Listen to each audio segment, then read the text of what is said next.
we can use the word impact in different ways. Good morning, good afternoon, good evening, and welcome to Syntax English with me, Jessica. And today we are being a little informal because it's a little bit cold here and I am too lazy to get changed.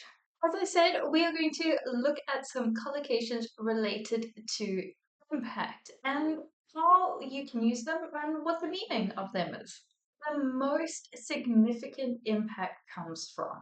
This describes the source or factor with the greatest effects. Perhaps the most significant impact comes from technology advancements. Felt the impact of. We experience the consequences of something directly.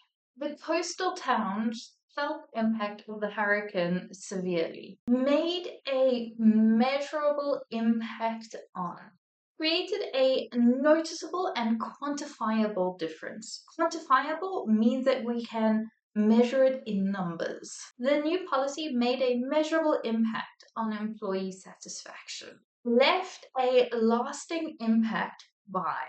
This means that it had a long-term effect.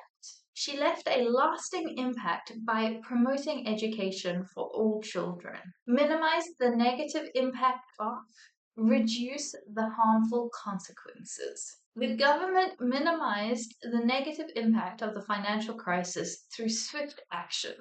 I'm sure those are words that we would all love to believe. And the last one, amplified the impact through. And this means to increase or strengthen the effects. Social media amplified the impact of the environmental campaign.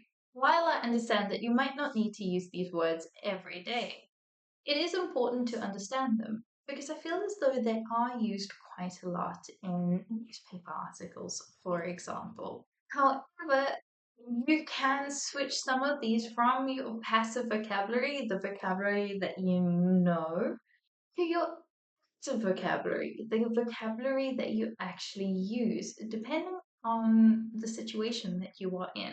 Go through them again, practice them, write down some sentences, and comment with those sentences. Let me go through them for you. And as always, if you have any questions, please let me know. If you enjoyed this video, please like and subscribe, and I will see you in the next.